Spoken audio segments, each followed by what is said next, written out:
And the notorious filmer is threatening not just U.S. diplomatic missions in the Arab world, but American interests in the region in general.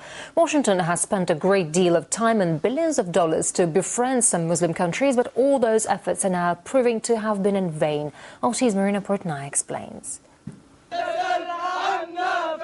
Anger is rising, rage is spreading, and American flags are burning throughout the Arab world. This isn't exactly the type of relationship Washington envisioned after Barack Obama became president.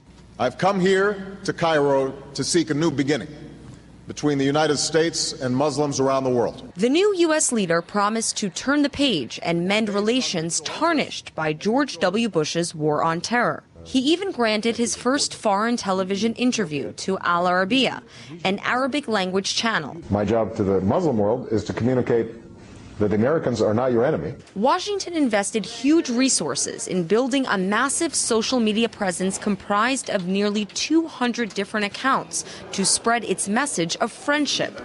By the end of last year, the U.S. had spent $70 million assisting foreign citizens with the resources to bypass online firewalls and censorship. We must conceal this disgrace. The bitter irony is that a YouTube clip posted by one American instantly buried massive efforts made by the U.S. government. As Americans, we're being held hostage by a small group of extremist people here in America.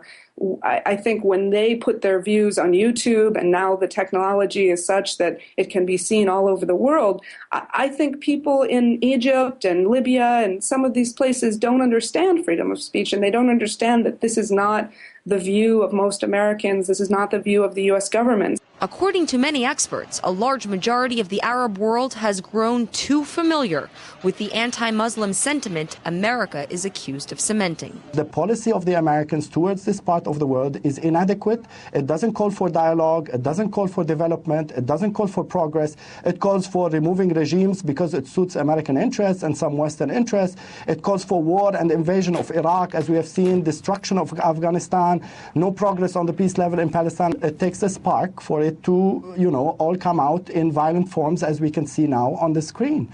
And this is what's happening. Within 48 hours, the fury that began in Egypt spread to Libya, Yemen, Lebanon, and Iran.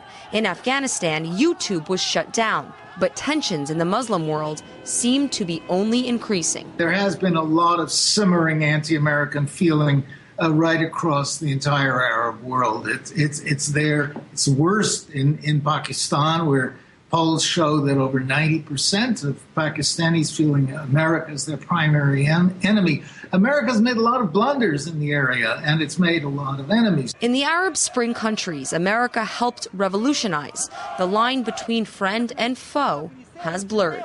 Despite all the time and money Washington has spent using the internet to promote its Islam-friendly foreign policy, the World Wide Web has also served as the platform that enabled one American extremist to infuriate millions overseas and derail years of progress.